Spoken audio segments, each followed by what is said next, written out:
당시 위태롭고 급박한 상황에서 좌우에 믿을 데가 없었는데 오직 이 한 군관이 마음을 다해 보호해준 덕분에 오늘을 맞이할 수 있게 되었다.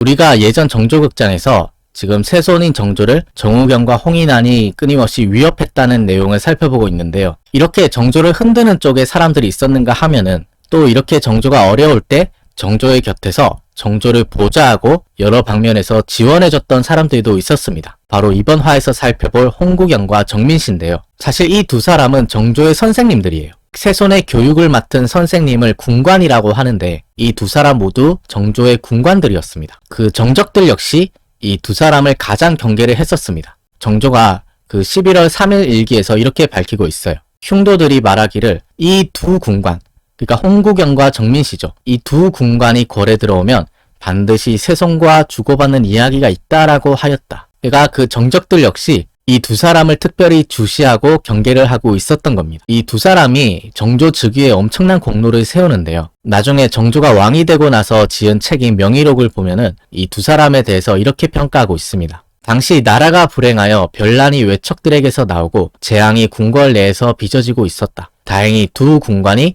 목숨을 내놓고 세손을 도와서 화란의 싹을 꺾고 나라를 반석 위에 올려놓았다. 그래서 이 두 사람이 이 정조의 왼팔 오른팔이라고 할 수 있는데 오늘 1부에서는 이 먼저 홍구경에 대해서 살펴보고요. 다음 2부에서 정민씨를 살펴보겠습니다. 우선 홍구경은 우리가 지난 정조극장에서도 다룬 적이 있고 또 여러 영화나 드라마에서도 이런 정조의 책사 역할을 하는 것으로 많이 연출이 되었어요. 그래서 정조 역시 나중에 왕이 되고 나서 홍구경의 역할에 대해서 고마움을 표하고 있는데요. 정조가 나중에 홍구경에 대해 이렇게 말을 합니다. 당시 위태롭고 급박한 상황에서 좌우에 믿을 데가 없었는데 오직 이 한 군관이 마음을 다해 보호해준 덕분에 오늘을 맞이할 수 있게 되었다. 그러니까 자신의 즉위에 가장 결정적인 공로를 세운 사람이 바로 홍구경이라는 거예요. 이렇게까지 말할 정도로 정조와 홍구경에 대한 신임이 남달랐던 겁니다. 그리고 정조뿐만 아니라 이 정조의 신하들 역시 홍구경의 이런 공로를 인정을 하는데요. 당시 신하들이 이렇게 말을 합니다.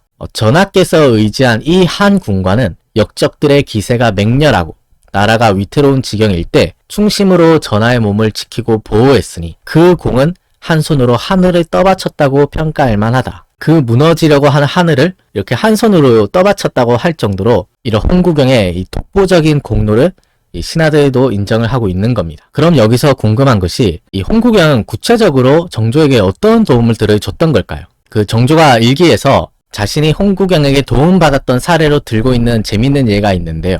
당시 정조의 문제점 중에 하나는 자기의 속마음이 쉽게 밖으로 드러난다는 거였어요. 정조가 일기에서 자신의 단점을 이렇게 적고 있습니다. 나는 본래 악을 미워하는 성질이 너무 지나쳐서 저 흉도들이 신하의 분수를 모르고 날뛰는 것을 보면 분을 자제하지 못해 분노하는 기색이 얼굴에 드러났다. 그 정조의 성품 자체도 악을 용납하지 못하는 성품이었기 때문에 처음에는 자기도 분노를 자제하지 못했다. 근데 이러다 보니까 또 정조의 의중이나 어떤 마음 상태가 너무 쉽게 적들에게 노출이 되는 거예요. 그래서 이거를 우려해서인지 홍구경이 정조한테 이런 조언을 해줬다고 합니다. 다행히 홍구경이 도와주고 일깨워준 덕분에 인내하는 공부에 힘쓸 수 있었다. 계속 노력하니 그 후로는 유언비어나 참소를 들어도 조금도 마음이 동요하지 않았다. 그 실제로 홍구경이 그때 정조에게 해준 조언을 보면은 이렇게 말을 했다고 해요. 저하께서는 의중이 말과 얼굴빛에 너무 잘 드러나니 인내하고 함축하는 역량을 키우셔야 합니다. 지금은 마음을 감추고 때를 기다려야 할 때인데 이처럼 편협한 마음을 가져서는 안 됩니다. 그가 지금 이렇게 위태로운 상황일수록 오히려 자신의 속마음을 감추고 동요하는 기색을 보여서는 안 된다. 오히려 감정적으로 대응하고 동요를 하면은 그게 오히려 적들이 바라는 것이니까 지금은 인내하고 함축하고 역량을 키우면서 때를 기다려야 할 때이다. 속마음을 철저히 감추셔야 합니다. 이런 식으로 정조한테 조언을 해줬던 거죠. 그래서 정조가 이런 홍구경의 조언을 받아들인 덕분에 적들의 도발에도 의연할 수 있고 동요하지 않게 될 수 있었다. 그 일기에서 이렇게 적고 있습니다. 이 한 가지 일만으로도 홍구경이 나를 보호하고 감싸준 역량을 볼 수 있을 것이다. 나 스스로도 이 부분은 그에게 미칠 수 없다고 생각한다. 이것이 화를 벗어나게 된 하나의 큰 계기가 되었다. 그러니까 이때 한 홍구경의 조언 덕분에 정조가 화를 벗어나게 된 큰 계기를 만들게 되었다. 이 자신의 속마음을 감추고 때를 기다리게 되었던 것이죠. 근데 이렇게 정조가 자기 옆에 홍구경을 두는 것을 안입곱게 봤던 세력들이 있었습니다. 그 세력이 바로 정조의 외가인 풍산홍씨 가문인데요. 특히 정조의 엄마인 해경궁이 그 홍구경을 대단히 미워했습니다. 해경궁이 한중록에서 이렇게 적고 있어요. 홍구경이는 세상에 유명한 경박한 무례배 자식이다. 세손께서 권례 깊이 계시며 다른 사람은 보지 않고 홍구경의 말만 들으시는 데다가 홍구경이만 사랑하는 상황이라서 그의 간사한 마음을 제대로 살피지 못하고 고지 곧대로 들으셨다. 그가 엄마는 아들이 홍구경이랑 같이 친한 게 마음에 안 든 거예요. 그리고 해경궁의 작은아버지인 홍인안도 이 홍구경에 대해서 이렇게 말했다고 합니다. 우리 풍산홍씨 집안에 저런 망령된 놈이 날 줄 어이 알았으리요. 분명 저놈이 우리 집안을 망하게 할 것이다. 이 홍구경이랑 해경궁 집안이 같은 집안이거든요. 그러니까 우리 집안에 저렇게 망령된 놈이 날 줄 어떻게 알았겠느냐. 분명 저놈이 우리 집안을 망하게 할 것이다. 홍인안이 홍구경을 비판을 했던 거예요. 그래서 하루는 이 홍인안이 직접 정조를 찾아가서 홍구경을 곁에 두지 말라고 말을 했다고 합니다. 그 정조가 6월 10일에 쓴 일기를 보면 홍인안이 찾아와서 이렇게 말을 했다고 해요. 홍구경이 춘방에서 오랫동안 교체되고 있지 않으니 심히 염려스럽습니다. 저하께서는 어찌 홍구경을 교체하라고 한번 하령을 내리시지 않는 겁니까? 그러니까 쉽게 말해서 홍구경을 내쳐라. 이에 대해서 정조가 이렇게 말을 했다고 합니다. 내가 어찌 그의 거취를 억지로 정할 수 있겠습니까? 그가 자신의 최측근이 홍구경을 어떻게 내칠 수가 있겠냐. 사실상 거부 의사를 밝힌 거죠. 이에 대해서 홍인안이 지지 않고 이렇게 말을 해요. 춘방에 오래 둘 사람이 아닙니다. 속히 교체하시는 것이 좋을 것입니다. 그래서 이렇게 홍구경에 대한 견제는 그날 이후로 계속되게 되는데요. 그 7월 13일에 정조에게 또 홍인안이 찾아와서 이렇게 말을 했다고 합니다. 홍구경을 계속 춘방에 두신다면 저하께서 우리 측 사람들에게 견디기 힘들어지실 겁니다. 이거는 거의 협박하는 말투 아닌가요? 너 이렇게 계속 우리 말 안 들을 거면 앞으로 우리한테 힘들어질 거야. 거의 협박하는 말투 수준인데 이 말을 듣고 정조가 깜짝 놀라서 이렇게 말을 했다고 합니다. 홍구경이 이처럼 미움을 받는 이유가 대체 무엇입니까? 왜 이렇게 홍구경을 못 잡아먹어서 안달이냐? 홍구경이 대체 무슨 잘못을 했느냐? 이렇게 오히려 정조가 따져서 물은 거죠. 이에 대해서 홍인안이 이렇게 대답을 했다고 해요. 그는 우리 집안 측 사람이 아닙니다. 이 어찌 가까이 할 사람이겠습니까? 많고 많은 사람 중에 하필 우리 집안과 친하지 않은 사람들만 기용하시는 이유가 뭡니까? 그냥 홍구경이 우리 측 사람이 아니다. 우리랑 친한 사람들을 기용을 하시지 왜 하필 우리 집안과 안 친한 사람을 기용을 하냐. 이런 논리로 정조한테 홍구경 교체를 요구를 했던 거예요. 그래서 이 말을 들은 정조가 황당해하면서도 이렇게 말을 했다고 해요. 내가 듣고 너무 놀라운 마음에 감히 긴 말은 하지 못하고 다만 삼가 명을 듣겠습니다 하고 대답했다. 그러니까 정조도 분명히 화가 났을 텐데 앞서 홍구경이 자신에게 알려준 대로 자신의 의중을 내비치지 않고 이 동요하는 기색을 겉으로 드러내지 않았던 것 같습니다. 자신의 속마음을 감추면서 언젠가 때를 기다리고 있는 거예요. 근데 이처럼 이 해경궁 집안에서 홍구경을 견제하는 이유가 사실은 다른 데에 있었는데요. 해경궁이 쓴 한중록을 보면은 그 이유를 이렇게 설명하고 있어요.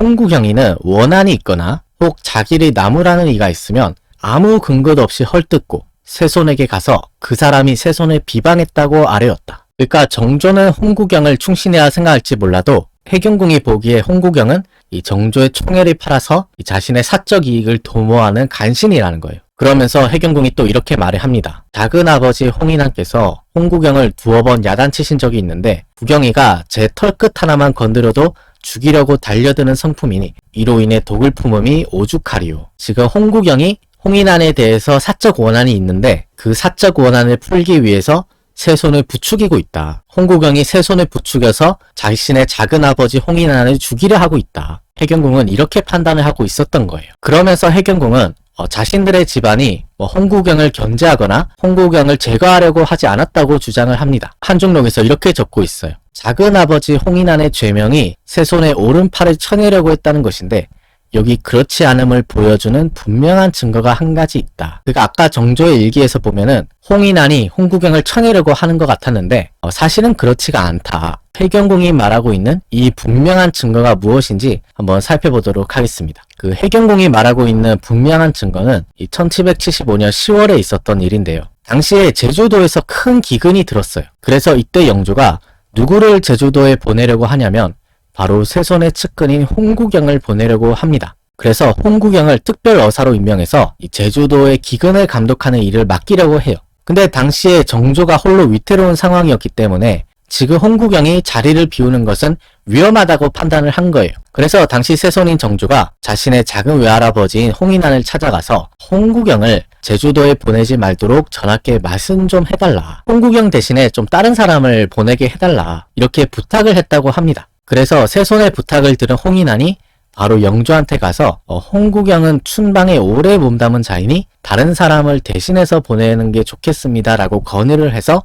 그 홍구경을 대신해서 다른 사람을 보내도록 한 일이 있었어요. 그래서 해경궁은 이 사례를 들면서 만약에 작은아버지가 정말로 홍구경을 쳐낼 마음이 있었다면 그 좋은 기회에 우겨서라도 제주도에 보냈을 것인데 어찌 영조께 아뢰어 안 가게 했겠느냐. 정말로 홍인환이 홍구경을 쳐낼 마음이 있었다면 이 좋은 기회에 왜 제주도에 홍구경을 안 보냈겠느냐. 이것만 봐도 홍인환이 홍구경을 쳐낼 마음은 없었다. 해경궁이 한중록에서 자신의 집안의 변호를 하고 있는 거예요. 근데 이런 해경궁의 주장과 다르게 정조가 쓴 일기인 조년각 일기를 보면은 홍인환 집안 사람들이 얼마나 이 무례하고 악덕했는지, 홍구경에 대해서 얼마나 비방을 했었는지를 아주 여실히 적고 있는데요. 그 예 중에 하나가 하루는 홍인환의 집안 사람들이 그 집안 모임을 했어요. 근데 그 집안 모임에서 이 자신과 홍구경을 비난하는 말을 공개적으로 했다고 합니다. 그 정조가 12월 10일 일기에서 이렇게 적고 있어요. 홍인환의 집안 사람들이 한자리에 모여 팔을 걷어붙이고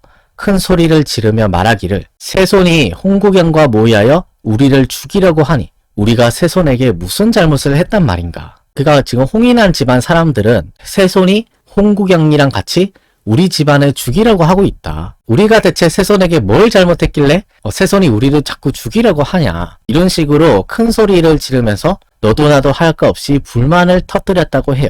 그래서 이 소식을 들은 정조가 당시에 일기에서 이렇게 적고 있습니다. 역적에도 여러 종류가 있지만 이처럼 여러 사람이 모인 곳에서 대놓고 저군을 업신여긴 경우는 역사에 없었다. 그러니까 정조하고 이 해경궁 집안 사이에 이 홍구경을 놓고 서로 인식이 달랐던 거예요. 이 해경궁이나 홍인환 집안 측 사람들은 홍구경이 지금 세손을 부추겨서 우리 집안을 치려고 하고 있다. 우리 집안을 다 죽이려고 한다. 이런 위기감이 있었고요. 반대로 정조는 오히려 홍인환 집안에서 홍구경을 제거하려고 온갖 개교를 꾸미고 있다. 이런 식으로 인식을 하고 있었던 겁니다. 그러니까 이 두 세력이 서로가 서로를 못 믿는 거예요. 이렇게 불신이 큰 상황에서 서로 뭔가 이 중재를 하거나 타협을 볼 만한 여지가 없었던 거죠. 네, 오늘 이렇게 해서 이 정조의 최측근이 홍구경을 놓고 정조와 해경궁 집안 사이에 있었던 갈등을 한번 살펴봤는데요. 다음 2부에서는 이 정조의 또 다른 핵심 측근이라고 할 수 있는 정민씨라는 인물에 대해서 살펴보겠습니다. 네, 오늘 1부는 여기서 마치겠습니다. 긴 시간 시청해 주셔서 고맙습니다.